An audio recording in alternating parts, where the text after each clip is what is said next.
Comienza el Catecismo de la Iglesia Católica, un programa dirigido por el Padre Luis Fernando de Prada.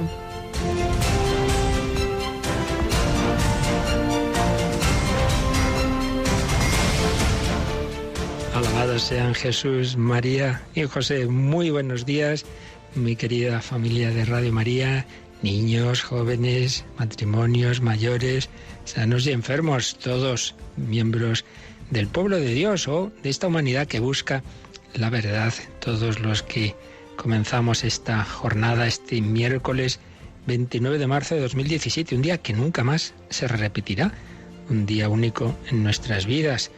Un día que Dios nos concede para hacer el bien, para crecer en amor a Dios, en amor al prójimo, para dejar el mundo mejor de como lo encontramos, para sembrar paz, alegría, para ayudar a todo el que nos encontremos por el camino como el buen samaritano. Ojalá lo hagamos así y ojalá escuchemos para todo ello la palabra de Dios.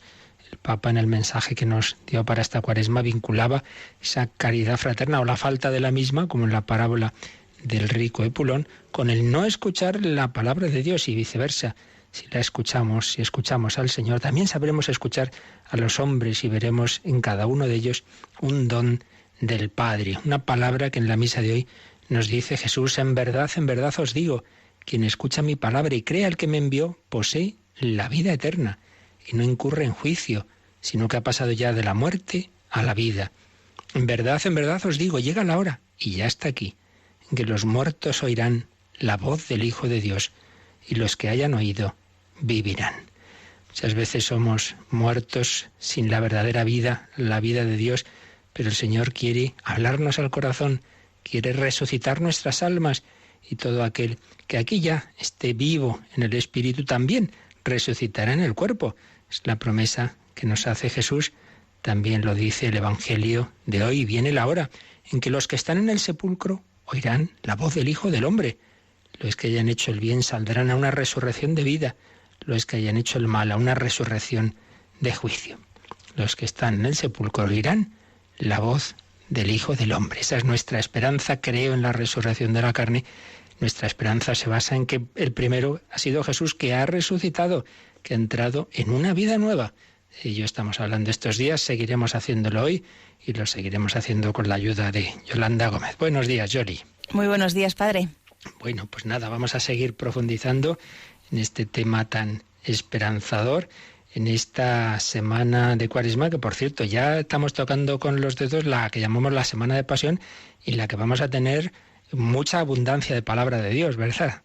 Pues sí, nuestras tandas de ejercicios espirituales sí que vamos a poder escuchar y saborear para prepararnos bien a esta Semana Santa, y que vamos a emitir pues a lo largo de varias franjas a lo largo del día. Sí, ya hemos empezado a escuchar la cuña en que eso se comunica. También está, y si no está, estará enseguida en nuestra página web. Y ya, pues eso, la semana que viene empezamos el lunes, pero vamos a aprovechar lo que nos queda de esta semana. Vamos a vivir con el Señor este día, y vamos ahora, como siempre, a escuchar un testimonio. Cristo ha venido por todos los hombres, todos, judíos, gentiles, paganos, ateos, todo el mundo, lo sepa o no, está hecho para Jesucristo, como lo estaba hecho Karl Sten, un judío que nació en Alemania y del que vamos a hablar ahora en esta nuestra primera sección testimonial.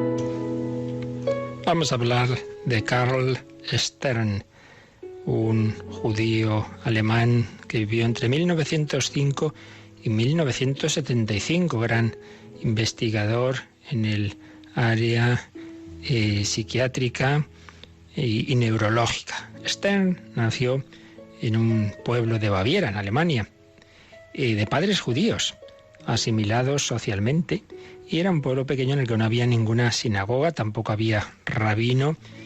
Como adolescente intentó conocer y comprometerse con la fe judía y ya comenzó a asistir a una sinagoga, pero pronto perdió esa fe y se convirtió, diríamos, en un ateo sionista. Estudió medicina, se especializó en la investigación psiquiátrica y lo que son las cosas. En el curso de los psicoanálisis, en que tantas personas han perdido la fe, él al revés, recuperó la fe en Dios, volvió a la ortodoxia judía. Comienza las persecuciones a los judíos en la Alemania nazi y emigra en 1936. Busca trabajo en la investigación neurológica en Inglaterra y posteriormente se trasladará a Montreal, en Canadá. Pero en 1943, tras un largo proceso del que hablaremos a continuación, buscando la verdad y también con la influencia de amistades como Jacques Maritain o Dorothy Day, Stern recibió el bautismo como católico. Se casó con Lieselot von Bayer, murió en 1970, tuvieron 3 hijos y en ese año 70 tuvo un derrame cerebral, aunque continuó trabajando y murió en Montreal en 1975. Una vida de un investigador, de un médico, de un científico, pero vamos a ver cómo vivió por dentro su búsqueda de la verdad sobre las realidades últimas, su búsqueda del sentido último de la vida.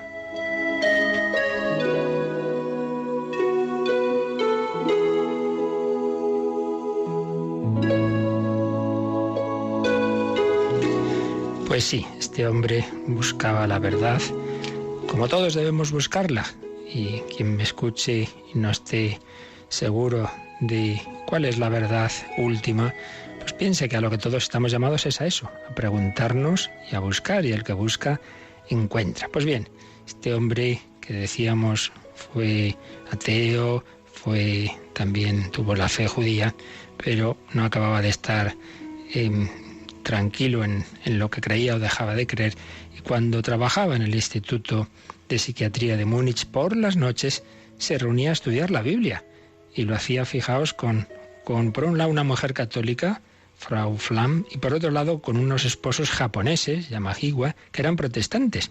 Todos querían ver qué decía la palabra de Dios, aunque él aún no creyera en ella como tal, en la parte al menos del Nuevo Testamento.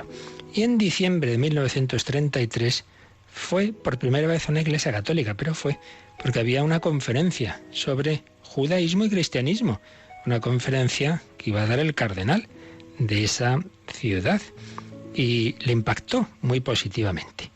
Y vamos a leer a partir de ahora apuntes suyos en que iba tomando nota de lo que iba pensando, sus reflexiones sobre la verdad religiosa, y creo que a todos también nos pueden ayudar estas reflexiones en el proceso de búsqueda de la verdad de Carl Stern.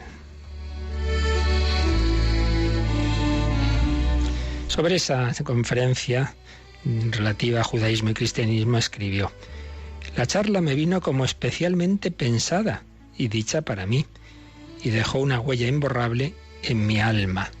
Recuerdo que las ligeras alusiones al pensamiento de San Pablo con respecto al judaísmo poscristiano descubrieron ante mi vista un mundo nuevo. Bien, se pone a pensar ya en esa relación entre el judaísmo, él es judío, y el cristianismo, y lo hace pues fijándose particularmente en ese judío tan estricto que había sido San Pablo, pero que se había hecho un apóstol de Cristo.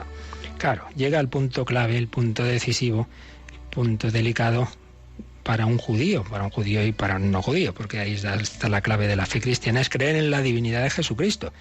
Y escribe: debo confesar que me costó mucho tiempo, aproximadamente 10 años, el aceptar la divinidad de Jesucristo.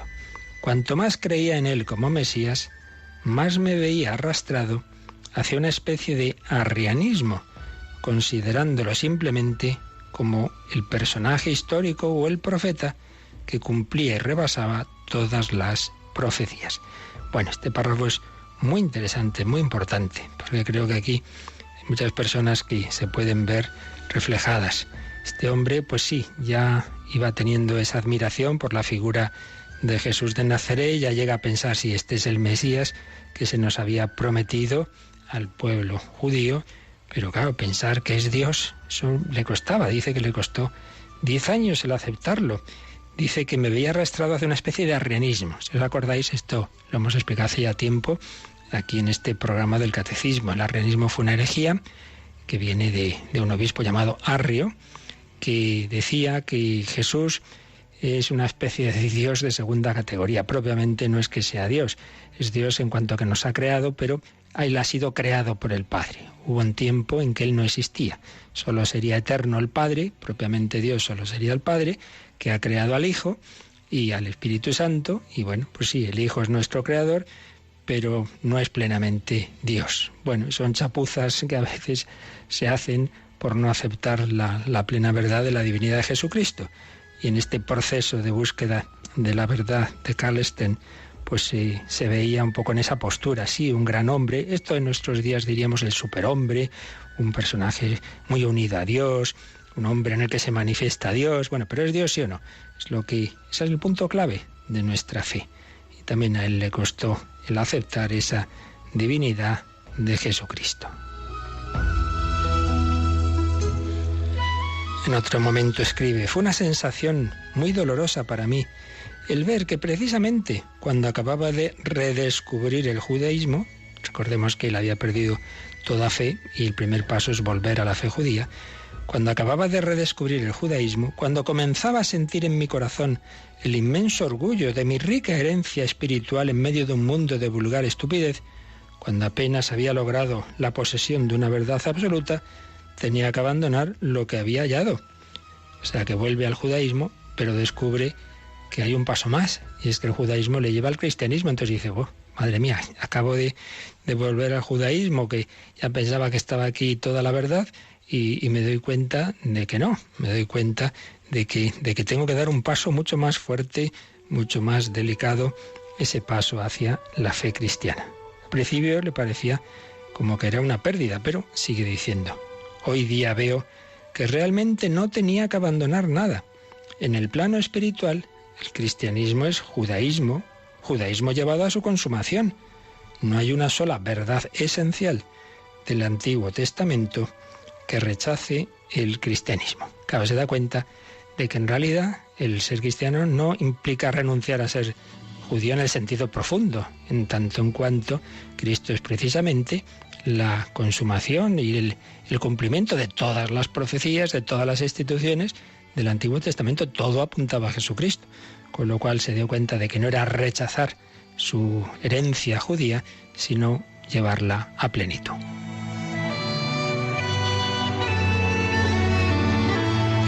Y en ese sentido también escribe, vi entonces que la suerte de mi pueblo estaba estrechamente asociada a la suerte de Cristo en el mundo, que había gentes en torno mío que llevaban en su corazón al Dios de Israel, aunque no eran judíos, y en la intensidad y profundidad de sus vidas vi cumplida la profecía mesiánica de Isaías. Esto fue para mí el principio de una nueva perspectiva de vida.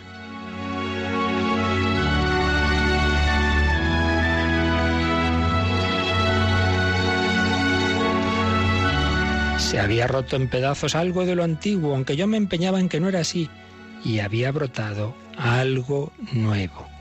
No veía aún claro hacia dónde era conducido, pero sentía que nuevas luces significaban nuevos deberes y barruntaba que llegaría la hora en que tendría que dar el tremendo salto hacia lo desconocido. Muy bello párrafo, muy importante. Vamos a quedarnos aquí y seguiremos mañana si Dios quiere. Pero es así, el proceso de conversión de las personas que no han tenido una conversión de esas de un segundo, una luz, sino un proceso progresivo, que es lo más habitual, pues suele ocurrir esto, que uno ya ve que es llevado, que ya no controla su vida como pensaba que controlaba él antes, que hay alguien que le lleva, que tiene que dar un paso, que tiene que dar un salto, que siente vértigo, pero ¿qué me pedirá este Dios que estoy descubriendo? Ahí estaba Carlsten. Pues mañana veremos cómo termina este proceso de conversión. Todos estamos llamados siempre a buscar, y también el que diga, no, si yo lo tengo todo muy claro, bueno, tendrás muy claro en tu cabeza, pero de verdad conoces del todo a Jesucristo. Vamos a pedírselo, todos así.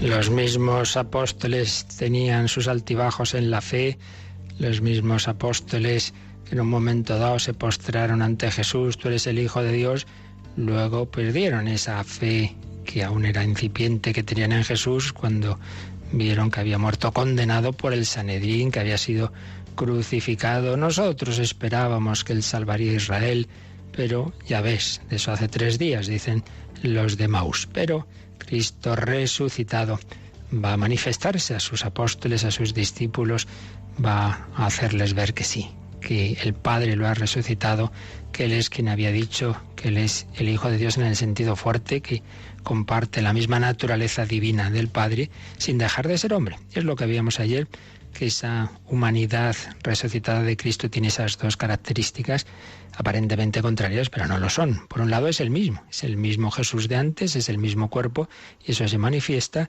en esas llagas, se manifiesta de una manera muy particular en esas llagas, para que vean que es el mismo que fue crucificado. Tiene las llagas de manos, pies y costado.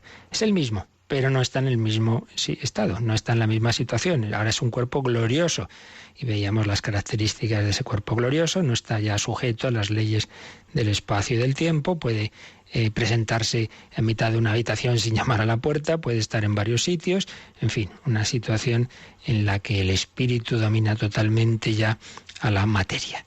Esto veíamos ayer, y también decíamos que no es lo mismo esa situación del cuerpo glorioso de Jesucristo a esas otras personas a las que Él había resucitado. Hay varios casos en el Evangelio, ya lo hemos comentado más de una vez, pero precisamente el Catecismo lo va a profundizar en esta idea en el número siguiente que nos corresponde hoy, el 646. Así que, Yolanda, vamos a leer este número 646. La resurrección de Cristo no fue un retorno a la vida terrena como en el caso de las resurrecciones que Él había realizado antes de Pascua. La hija de Jairo, el joven de Naín, Lázaro. Estos hechos eran acontecimientos milagrosos, pero las personas afectadas por el milagro volvían a tener, por el poder de Jesús, una vida terrena ordinaria. En cierto momento volverán a morir. La resurrección de Cristo es esencialmente diferente. En su cuerpo resucitado pasa del estado de muerte a otra vida más allá del tiempo y del espacio. En la resurrección, el cuerpo de Jesús se llena del poder del Espíritu Santo, participa de la vida divina en el estado de su gloria, tanto que San Pablo puede decir de Cristo que es el hombre celestial.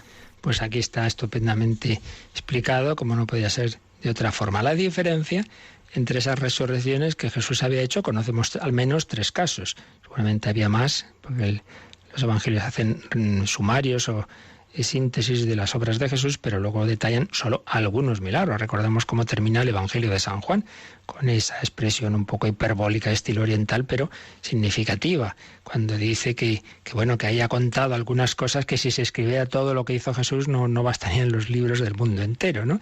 Claro, los evangelios no son una especie de magnetófono o de vídeo que recoge todo, ¿no? Sino una selección de hechos y palabras de Jesús para transmitir la fe en Él. Bien, pero conocemos al menos estos 3 casos. La hija de Jairo, ¿recordáis? Aquel hombre de la sinagoga que dice: mi hija está en las últimas, ven, pon las manos sobre ella. Jesús va hacia su casa y en efecto pues sube a donde estaba, que ya había muerto la niña, y Jesús dice: no está muerta, está dormida, y se reían de él. Comenta San Agustín, y es que con la misma facilidad que nosotros despertamos a un dormido, Jesús resucita a muerto. Jesús coge de la mano a esa niña: Talita cumi, a ti te digo, niña, levántate. La niña se levantó, tenía 12 años. Jesús le dijo: dadle de comer. Fijaos hasta ese detalle, ¿no? Como Jesús se da cuenta, claro, la niña habría estado enferma, habría estado sin comer, que estaría muerta de hambre, la resucita completamente sana y dice, está a comer ahora mismo. Esa resurrección tan bonita de la niña de 12 años. El joven de Naín, un caso dramático que nos cuenta San Lucas. San Lucas tiene una especial sensibilidad por las mujeres y por los que sufren, y es que sale esa mujer viuda y con un hijo único que se ha muerto. En aquella época, además, que no había ningún tipo de seguridad social, etcétera, pues todo se juntaba en una situación muy dura, pero sobre todo, claro, afectivamente, una mujer viuda, una mujer que solo tenía a su hijo y ese hijo se muere joven. Va Jesús con sus discípulos y resulta que de Naín sale esa procesión del entierro. Por un lado la procesión de la vida, Cristo, sus apóstoles y discípulos, y por otro lado la procesión de la muerte, ese entierro. Y la mujer llorando. Y Jesús se la queda mirando y le dice, no llores, no llores. Todos se detuvieron, los que llevaban el féretro, no era propiamente el féretro, no iba en una caja, sino en una especie de camilla. Entonces Jesús se dirige al joven, a ti te lo digo, levántate. Y el joven se levantó y Jesús se lo dio a su madre. Resucita a esa niña, resucita a este joven. A ti te lo digo, joven, levántate. Muchos han sentido su conversión, como de jóvenes también, como sintiendo esa voz de Jesús que le decía, estás muerto, tu vida está arruinada, tu corazón está podrido. A ti te lo digo, joven, levántate. Y resucitan de la muerte del pecado a la vida de Dios. Y sobre todo, la resurrección que está narrada con más detalle en el Evangelio es la de Lázaro. Todo el capítulo 11, largo capítulo, además con preciosas descripciones psicológicas del corazón de Jesús, de Marta, de María, realmente maravilloso. Si alguien no lo ha leído, por favor, cogedlo y leer ese capítulo 11 de San Juan con detalle, con cariño. Pues como el Señor se conmueve. Es en la página evangélica donde aparecen más claros los sentimientos de Jesús. Se usa varios verbos para hablar de su conmoción interior, de sus lágrimas. Cuando ve a María de Betania llorar por su hermano, Señor, si hubieras estado aquí no habría muerto mi hermano. Jesús se conmueve, Jesús llora. Se dirigen al sepulcro, llevaba 4 días. Es el caso más fuerte, porque los otros dos, el caso de la niña de Jairo, acababa de morir. Podría uno decir, bueno, realmente no es que estuviera muerta del todo, estaba ahí. Y el joven de Naín sí, ese ya más, iban a enterrarlo, pero no sabemos si hacía un día probablemente. Pero Lázaro llevaba 4 días. Y decían que ya huele mal, que ya huele, que ya ha empezado a descomponerse, pero ¿cómo vas a venir aquí a resucitarlo? Pues nada, Lázaro, sal fuera. Lázaro, sal fuera. Y el muerto salió, envuelto en el sudario, y por eso Jesús dice, quitadle todas esas vendas, dejadle andar. De nuevo ese último detalle de finura de Jesús, que se fija en todo, se fijan que la niña tiene hambre y se fijan que hay que liberar a Lázaro. Pues bien, 3 casos en que ha hecho un milagro, evidentemente, pero, dice el catecismo, esas personas resucitadas pues volvían a una vida terrena ordinaria, volvían a estar sometidos a las condiciones de este mundo, a las leyes de este mundo y también a la enfermedad, y por tanto volverán a morir. Claro, llegará un momento en que se mueran y ya no van a ser resucitadas, ¿verdad? Ni la hija de Jairo, ni el hijo de la viuda de Naín, ni Lázaro van a quedarse ya para toda la eternidad. Si no, han vuelto a esta vida, pero llegarían luego el momento de la muerte. ¿Es esto lo que le ha pasado a Jesús? No, de ninguna manera, no tiene nada que ver. No es que Jesús ha revivido, ha vuelto a la vida de antes y sigue como antes, no, sino que ha entrado en otra dimensión, ha dado un salto a una forma de vida completamente distinta. Dice el catecismo, su cuerpo resucitado ha pasado del estado de muerte a otra vida más allá del tiempo y del espacio. Pues ya es otra cosa. Ese cuerpo de Jesús se ha llenado del poder del Espíritu Santo, participa de la vida divina, en el estado de su gloria. Es lo que San Pablo llama en su primera carta a los Corintios el hombre celestial. Es decir, es, por así decir, ese cuerpo de Cristo ha quedado tan empapado de su divinidad que parece ya como si no fuera hombre, sigue siéndolo. Para siempre tiene esas 2 naturalezas, divina y humana, pero es verdad que ahora ya la naturaleza humana está tan subsumida en la divina que cuando, claro, el Señor se manifiesta, pues uno cae enseguida ante Él y reconoce que es Dios, que es el Señor. ¿Quién eres, Señor? Yo soy Jesús a quien tú persigues, Señor mío y Dios mío. Que dirá Santo Tomás. San Ignacio de Loyola dice que así como en la pasión de Cristo parece que la divinidad se esconde, nadie diría que es Dios ese crucificado. En cambio, en la resurrección se manifiesta admirablemente, miraculosamente, dice con su castellano antiguo San Ignacio, se manifiesta esa divinidad. Ha entrado en otra forma de vida, en otro estado, en ese estado glorioso. Es el milagro de los milagros. Cristo ha vencido la muerte, Cristo ha resucitado, pero lo había anticipado con esos otros milagros, esas otras resurrecciones de otro tipo, como decimos, pero que indudablemente son también milagros. Y por cierto, vamos a aprovechar para comentar algo. Mucha gente, bueno, pues todos aquellos que no han aceptado la divinidad de Cristo y que no han aceptado estos relatos milagrosos de los evangelios, pues sobre los últimos siglos se ha dicho, bueno, claro, es que a saber, ¿no? Los evangelios los escriben pues personas que al cabo de mucho tiempo, que mitifican, entonces exageran y tal. Bueno, esto ya hablamos en su momento, no vamos a repetir todo lo que dijimos. Primero, que son escritos muy cercanos a los hechos. No es como pasa en otras religiones que se escriben cosas al cabo de siglos. No. Se escriben, pero vamos, los primeros gérmenes de los evangelios son inmediatos, son las primeras tradiciones orales, las primeras recopilaciones, sobre todo de la Pasión y Resurrección, escritas a los poquísimos años y, por supuesto, partiendo de una tradición oral que es contemporánea de los acontecimientos.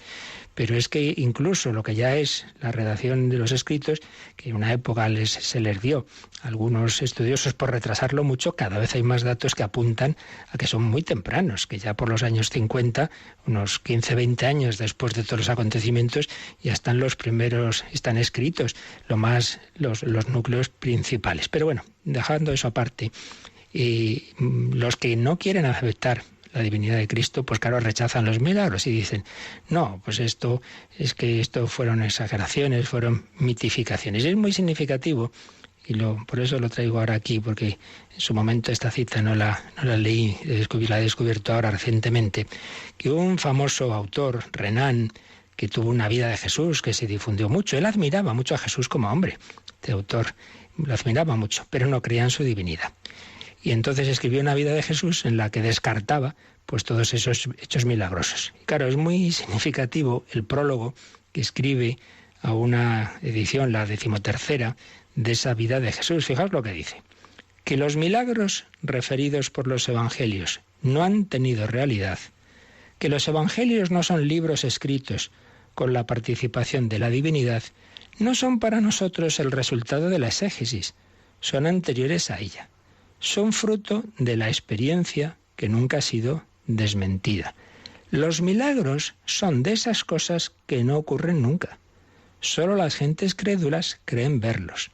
No se puede citar uno solo que haya ocurrido ante testigos capaces de comprobarlo.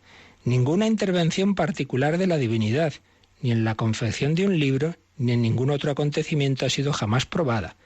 Desde el momento en que se admite lo sobrenatural, se está fuera de la ciencia. Se admite una explicación que nada tiene de científica, una explicación de las que prescinden el astrónomo y el físico, el químico, el geólogo, el fisiólogo, de la que el historiador debe también prescindir. Rechazamos lo sobrenatural por la misma razón que nos hace rechazar la existencia de los centauros y de los hipogrifos. Esa razón es que nunca se ha visto ninguno. No es porque me haya sido previamente demostrado que los evangelistas no merecen crédito, por lo que rechazo los milagros que cuentan. Al revés, es porque cuentan milagros, por lo que digo, los evangelios son leyendas. Pueden contener historia, pero ciertamente no todo en ellos es histórico. Bueno, lo bueno de esto es que por lo menos fue sincero, que mucha gente que no es sincera. No sé si habéis captado la idea, es esta. Yo rechazo que los evangelios sean históricos, no porque he investigado que fueron escritos de tal forma al cabo de mucho tiempo, que no, simplemente rechazo que son históricos porque cuentan que Jesús hizo milagros y no puede haber milagros, y como no puede haber milagros, entonces no son históricos. Hombre, pues muy bien, estupendamente. Yo rechazo que pueda haber personas nacidas en no sé qué sitio. En tal libro dice que sí existen, entonces un libro es mentira. Oiga, pero ¿y ese prejuicio? Este señor rechazaba por principio que Dios intervenga en la historia. Lo rechazaba. Rechaza que haya milagros. Dice que eso nunca se ha visto un milagro, que todos son cuentos. Y entonces, como los evangelios cuentan milagros, rechaza que sean históricos. Bueno, es un caso tan flagrante de prejuicio. Y claro, en el fondo esto es lo que le pasa a mucha gente. No es que hayan podido comprobar que los evangelios no son fiables, en absoluto. Cuando uno aplica con objetividad los mismos criterios que se aplican a otros libros, de ver hasta qué punto relatan hechos históricos o no, uno ve la gran fiabilidad de los evangelios escritos por testigos directos cuando viven los testigos, cuando viven los enemigos de Cristo, cuando se dicen cosas que no van en favor de los que lo escriben, sino que les van a costar la vida, en fin, mil cosas que en su momento dijimos que no es momento, pero es que es clarísimo lo que dice Renan. Como hablan de milagros, los milagros no existen. Ah, no. Pues en ese país donde se escribía esto, en Francia, pues tiene usted, señor Renan, Lourdes puede ir cuando quiera y ver si existen milagros o no. Recordemos aquel otro caso, Alexis Carrel, que decía lo mismo, no existen los milagros, era médico, acompañó a una mujer moribunda que decía no debe ir porque se está muriendo, pero bueno, se empeña en ir allá ella, voy con ella, desde luego si esta mujer se cura, me hago fraile. Se curó delante de sus ojos y le costó 40 años dar el paso a la fe, porque es que se daba cuenta de que esa conversión era para él muy problemática, se iban a reír de él todos los médicos, los científicos, pero lo vio delante de sus ojos. Claro que hay milagros y claro que ocurren ante nuestros ojos, pero el que no quiere creer, no cree. El que quiere rechazar que Cristo hizo milagros, pues entonces ya está. Tiene ese prejuicio y desde ese prejuicio niega la historicidad de los evangelios. Milagros que son signo de la divinidad de Cristo, milagros muy fuertes como esa resurrección de Lázaro, pero milagros que nos indican que también a nosotros nos quiere resucitar, darnos la vida nueva. Ese Jesús que entra en una nueva dimensión por su resurrección, quiere en primer lugar resucitar nuestros corazones, quiere gritarnos como al joven, al hijo de la viuda de Naín, joven, a ti te digo, levántate. Vamos a pedirle en un momento de oración, pues que escuchemos su voz, que nos dejemos también resucitar, que nos dejemos hacer nuevos por el Señor. Cristo quiere darnos una vida nueva. Él ha entrado ya en esa vida nueva del Espíritu, por su resurrección es el hombre celestial y quiere dárnosla también a nosotros. Señor, haz mi corazón nuevo.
Yo quiero ser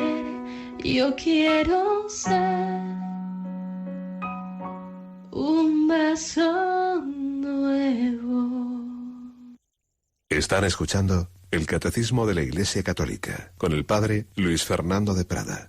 Yo quiero ser un vaso nuevo, donde tú puedas poner el agua del Espíritu Santo, que los hombres puedan beber de ese amor que no es mío. Yo, pobre de mí, tengo egoísmo y tantas cosas que me hacen daño, pero si me dejo llenar del Espíritu Santo, decía Benedicto XVI, tenemos que ser esos canales que transmitan el agua viva para que los demás puedan beber ese agua del amor de Dios. Vida nueva que se anticipó de una manera parcial, como hemos dicho, en esas resurrecciones y en tantos otros milagros de Jesucristo, pero que anunciaban el milagro de los milagros, esa entrada suya en la vida resucitada. A propósito de esos milagros que acabamos de hacer este comentario, viene aquí un número de estos que nos recuerda al catecismo, que relacionemos, dice, esto ya lo hemos hablado en otro sitio, y nos pone el número 549, así que vamos a repasar este número, que siempre es bueno volver atrás para, como digo, pues ver que todo está relacionado. Leemos, Yolanda, este 549. Al liberar a algunos hombres de los males terrenos, del hambre, de la injusticia, de la enfermedad y de la muerte, Jesús realizó unos signos mesiánicos. No obstante, no vino para abolir todos los males aquí abajo, sino a liberar a los hombres de la esclavitud más grave, la del pecado, que es el obstáculo en su vocación de hijos de Dios y causa de todas sus servidumbres humanas. Muy importante lo que dice aquí este número. Jesús hizo muchos milagros, pero claro, no curó a todo el mundo, no solucionó todos los problemas. Es lo que mucha gente quisiera, un cristianismo de mera salvación terrena. Sí, yo me hago cristiano para que me toque la lotería, para que se me curen las enfermedades. Entonces sí que rezamos todos, ¿no? Para aprobar los exámenes. Entonces, si Dios me da toda la solución a todos los males de este mundo, hombre, que no, Dios no es una máquina, usted echa la monedita y soluciona el problema, no es eso. Esos signos que Jesús hizo eran un signo, por un lado, de su amor, de su misericordia, por otro lado, de quién era Él, de que precisamente puede hacer ese milagro por encima de las fuerzas naturales, porque viene del Padre, porque es Dios. Pero, dice, son signos, ante todo, del milagro fundamental, que es liberarnos de la esclavitud más grave, la del pecado.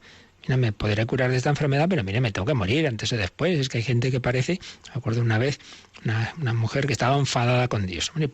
Porque el corazón de Jesús me ha fallado, porque le he pedido que cure a mi padre, se ha muerto. ¿Y con qué edad? Con 80 y tantos. Digo, pues desde luego, si uno se enfada con Dios porque su padre se ha muerto con 80 y tantos años, pues no sé, es que no sé qué pretendemos.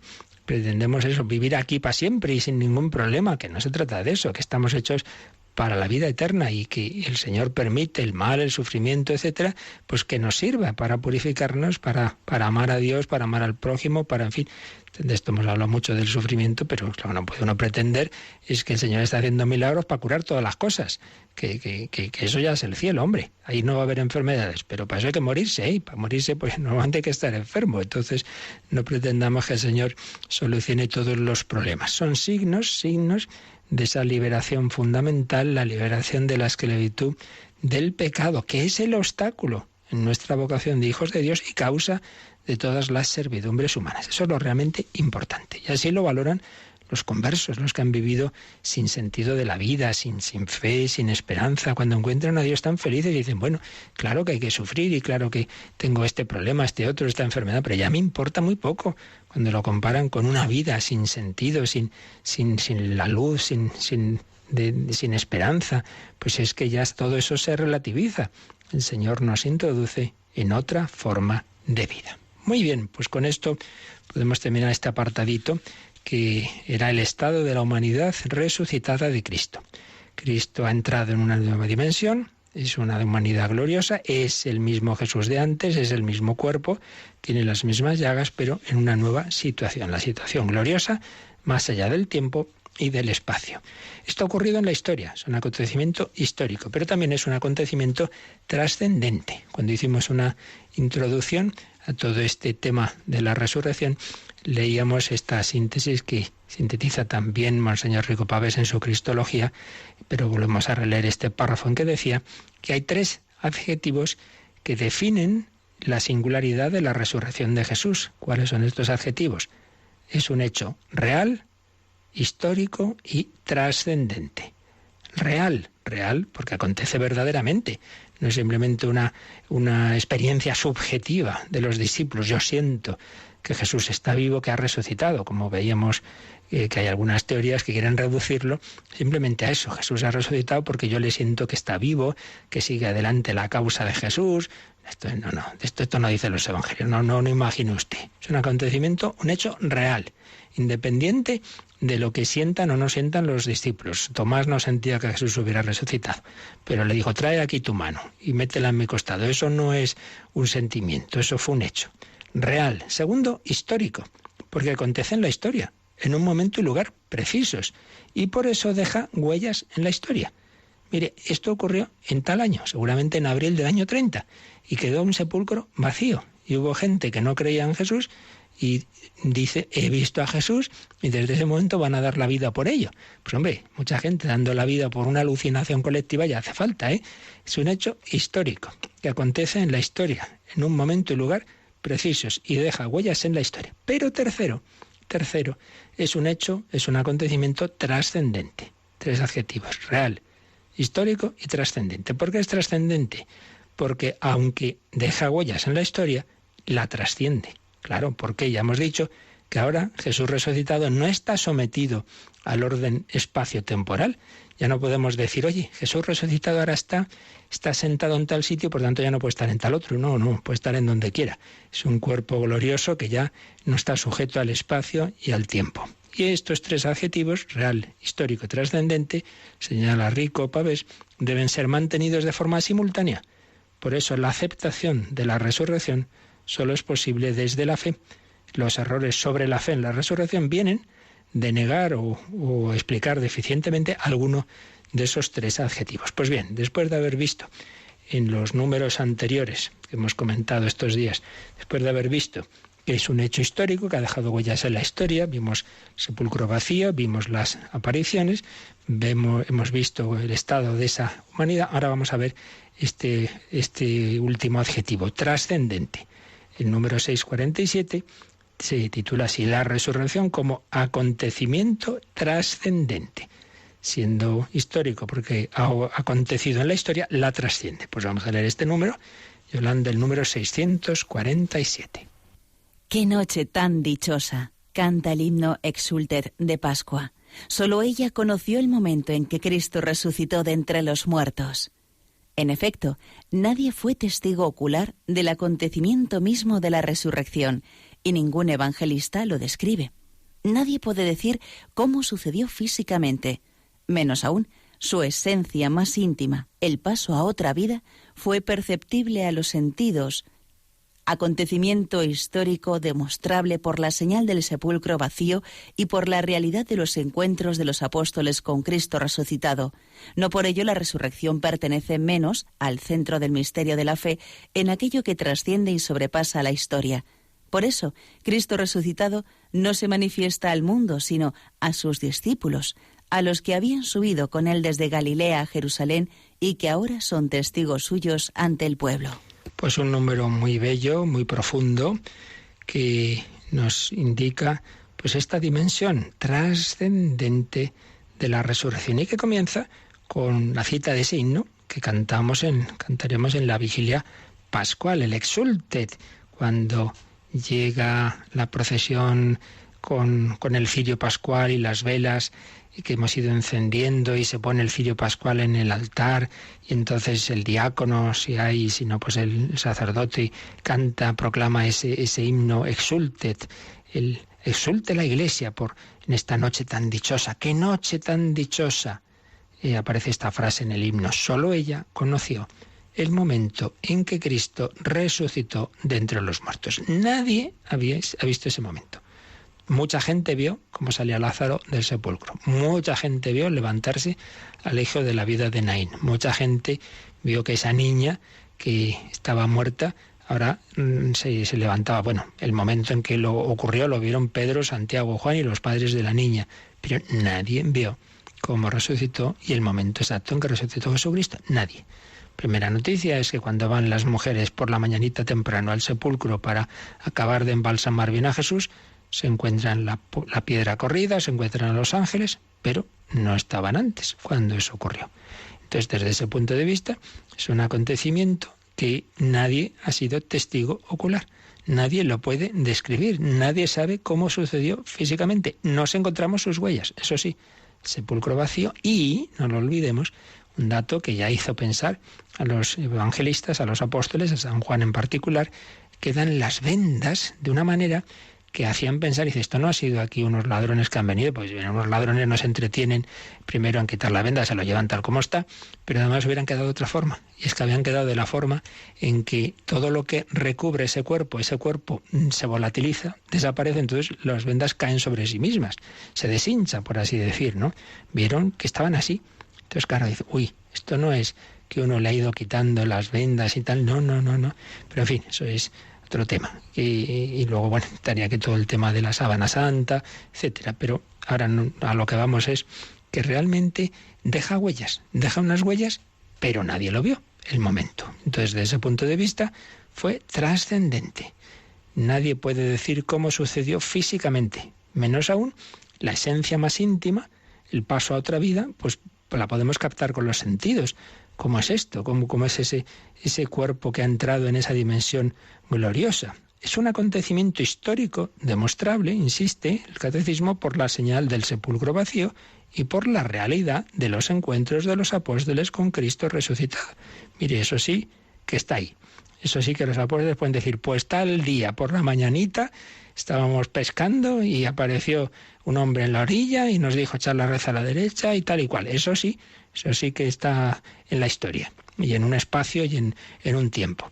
Pero no el cómo pasó Jesús al estado glorioso.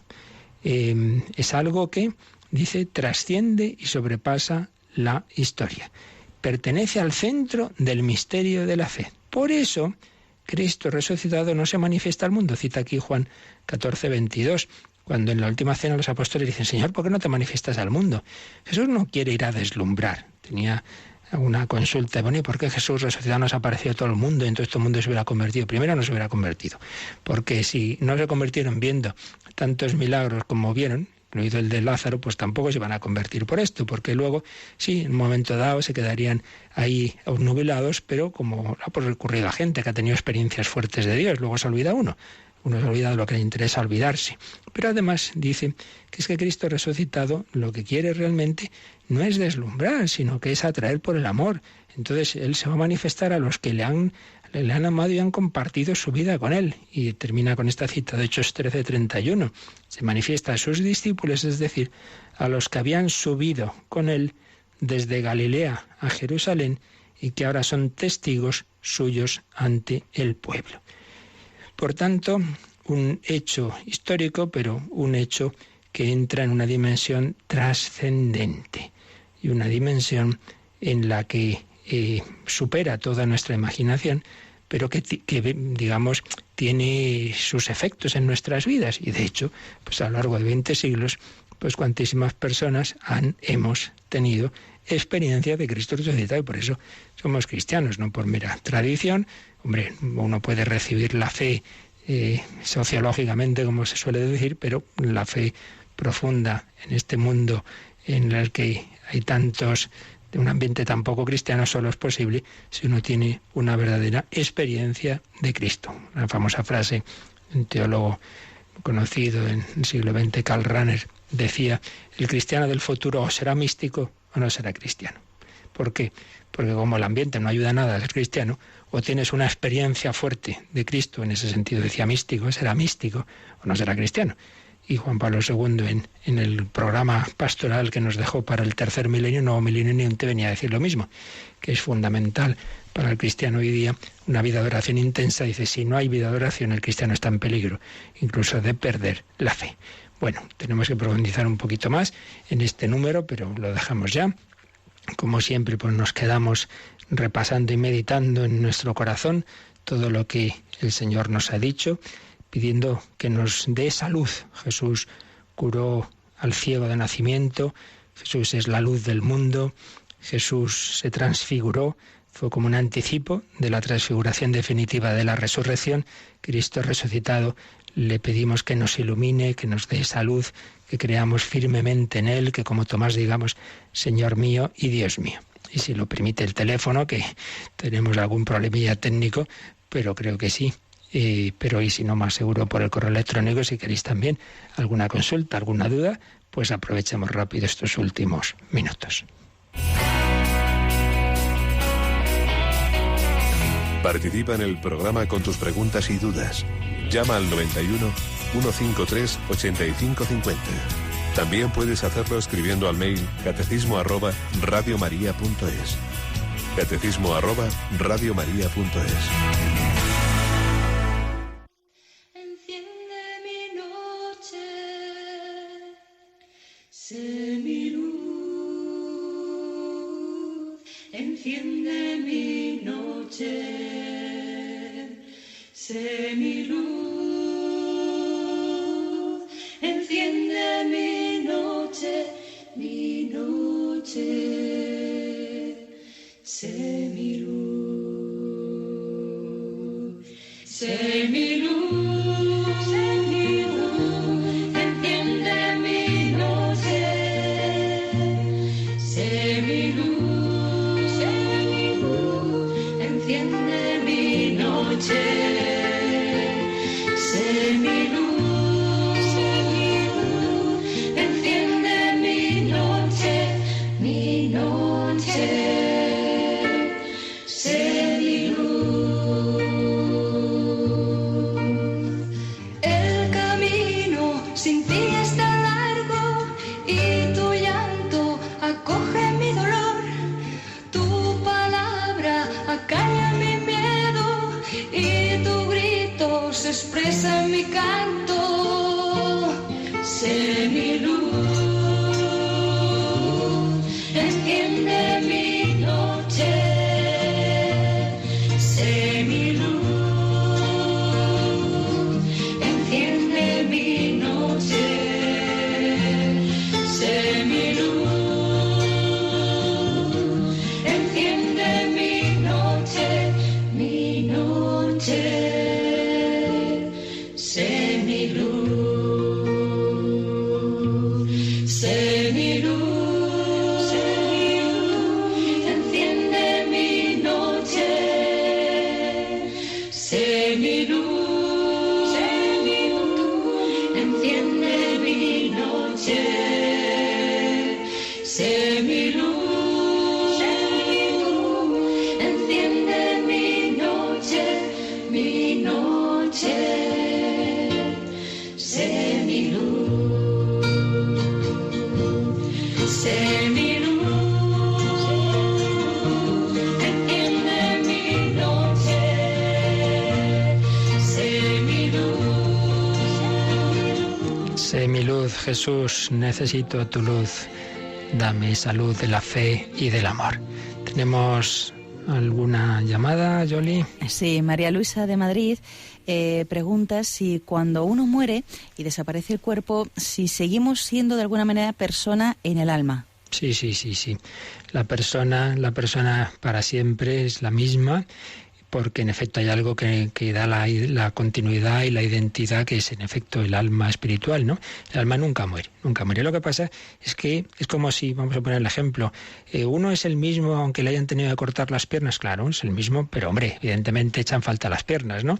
Bueno, pues el alma es la misma persona, pero echan falta el cuerpo, porque estamos hechos como unidad de cuerpo y alma, y por tanto uno es consciente de que es el mismo que ha tenido. Fijaos una cosa, a lo largo de los años, dicen los científicos, realmente van cambiando todas nuestras células. O sea que en ese sentido, cuando se dice, ¡ay! ¿Cómo va a resucitarnos Dios si luego ya mi cuerpo se ha disuelto? Y dice, pues de la misma forma que yo soy el mismo con 80 años que con 20 soy el mismo, y sin embargo no hay en mí físicamente prácticamente nada común, porque todo se ha ido renovando. Bueno, pues igual que se renueva en esta vida, también pueden ser otro tipo de células, o como queramos decir, de componentes, de átomos en último término, ¿no?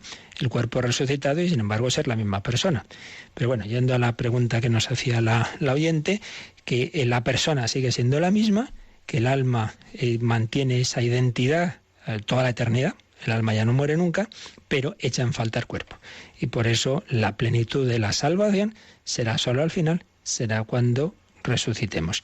Esa plenitud de la salvación ya se ha anticipado evidentemente en Jesucristo y en la Virgen María.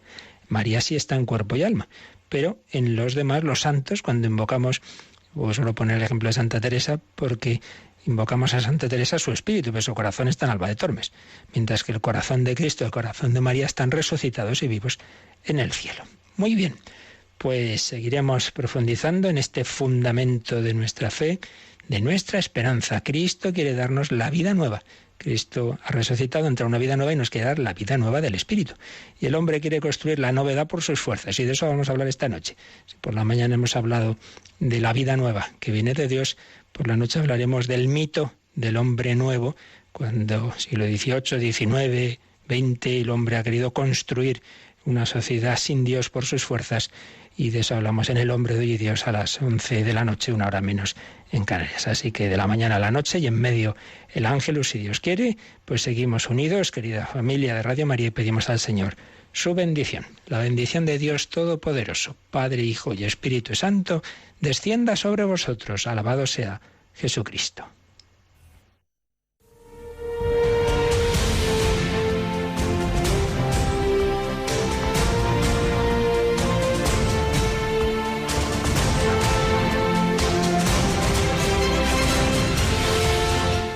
Han escuchado en Radio María el Catecismo de la Iglesia Católica,